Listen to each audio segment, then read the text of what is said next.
calor el que está haciendo. Sí, ¿te parece? Se está haciendo mucho sol. No, esta semana hablando con mi abuela me contaba que antes no era así.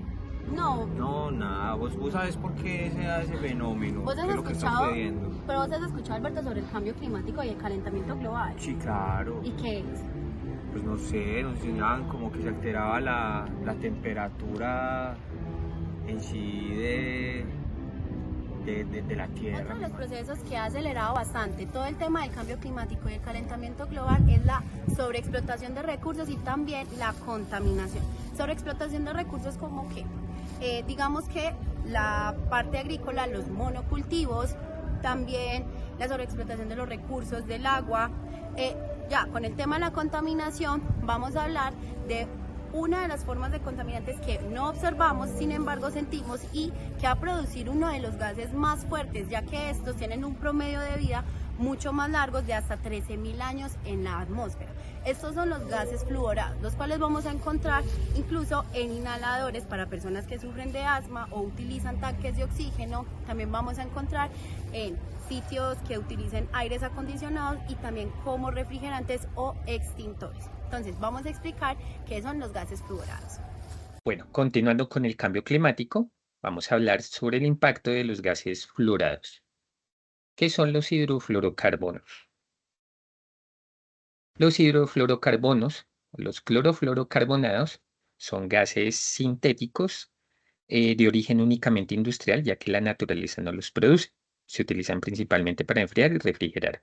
Otros de sus usos son para elaborar espumas aislantes y propelentes en aerosoles. Son sustancias muy potentes con una persistencia atmosférica de décadas para algunos gases fluorados, hasta cientos de miles de años para otros.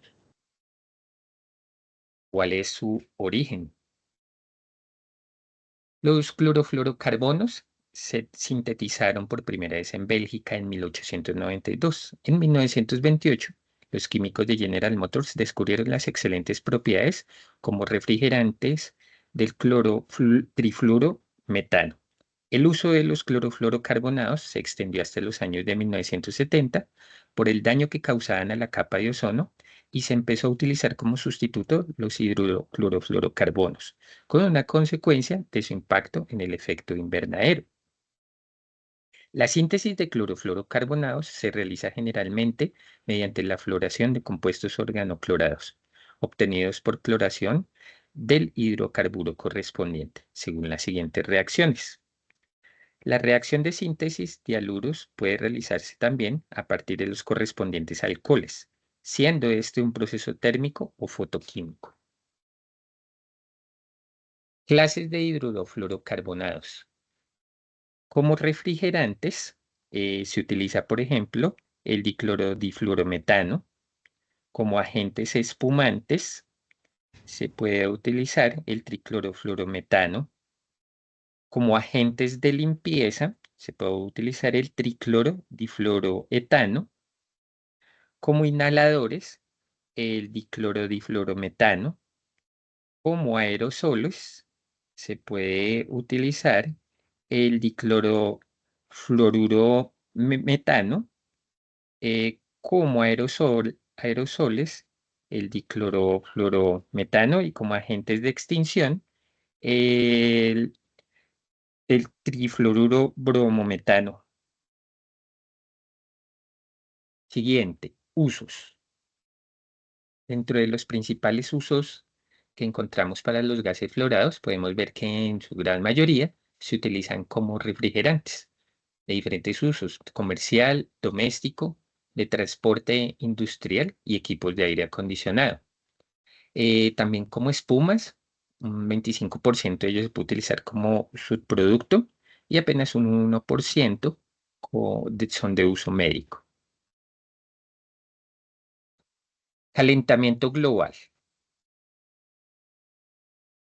El calentamiento global es el aumento a largo plazo de la temperatura promedio de la Tierra. Este fenómeno está siendo causado principalmente por las actividades humanas, como la quema de combustibles fósiles y la liberación de otros gases sintéticos como los hidrofluorocarbonos, que liberan grandes cantidades de gases de efecto invernadero a la atmósfera.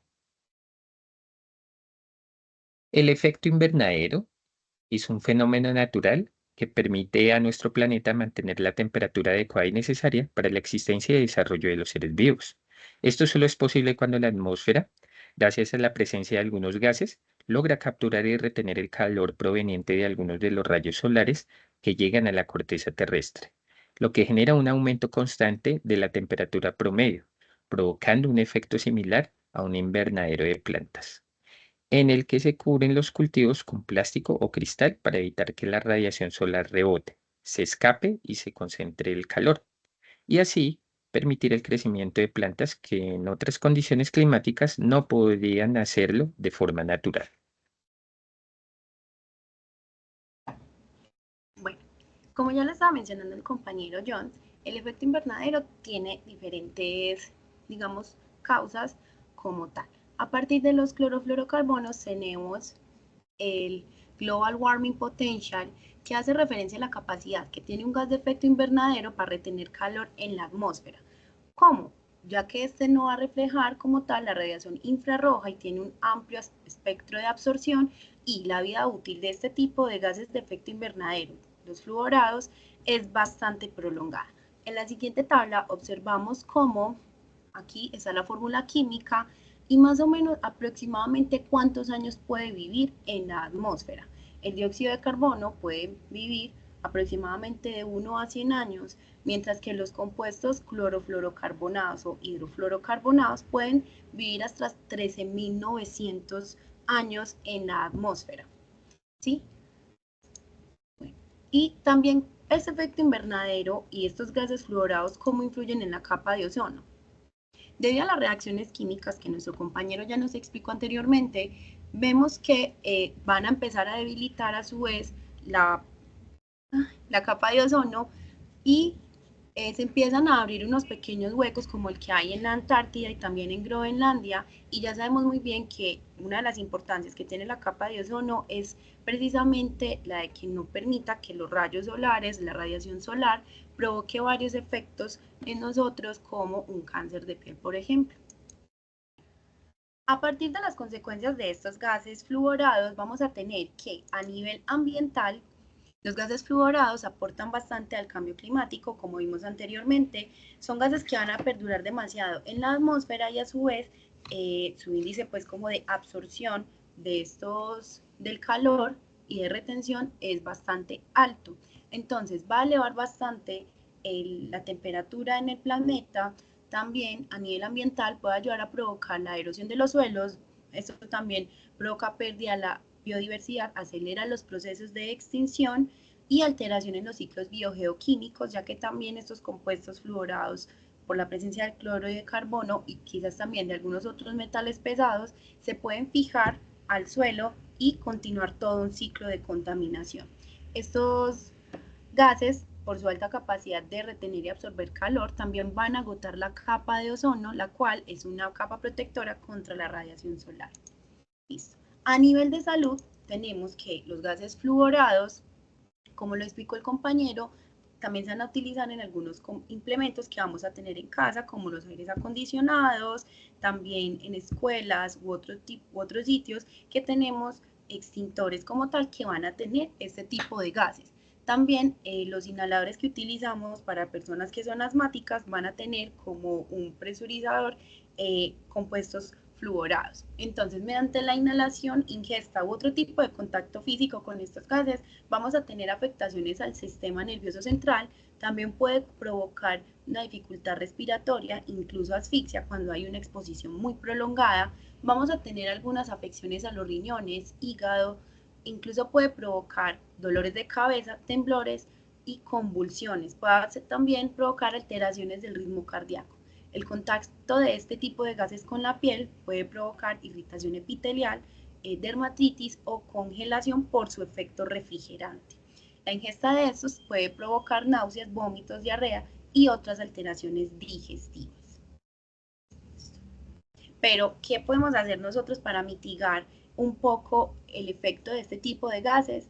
Tenemos que, a nivel social y también político, conscientes de la problemática ambiental actual sobre estos gases, se han realizado acuerdos entre países por medio de la firma de tratados y protocolos como el de Kioto, el Acuerdo de Montreal y de París, los cuales pretenden reducir el uso y emisiones de este tipo de gases y comenzar la transición a otro tipo de compuestos que no sean tan contaminantes y cumplan a su vez su función. Sin embargo, a veces se complica un poco este tipo porque sale un poco más económico la utilización de fluorocarbonos que otro tipo de compuestos. Y digamos que también en países como España y de la Unión Europea se están haciendo unas multas a partir del uso de estos compuestos. Por último, tenemos la divulgación. Yo creo que muy pocas personas sabemos que el aire acondicionado que tenemos o los aerosoles y extintores están compuestos con esto, están de gases fluorados. Entonces debemos difundir la problemática sobre el cambio climático, los gases de efecto invernadero, los causantes y también cuáles son las consecuencias, porque el calor que últimamente estamos sintiendo, al igual que las alteraciones climáticas, no son normales y nos quejamos demasiado. Entonces, ¿qué deberíamos hacer nosotros? Reducir el uso de artefactos ya mencionados anteriormente. También deberíamos investigar otros compuestos que cumplan la misma función sin generar tantos gases contaminantes y a su vez estar pendiente de cómo las políticas y a nivel político cómo se están regulando el uso de estos gases. Bueno, compañeros, esto es todo. Muchas gracias.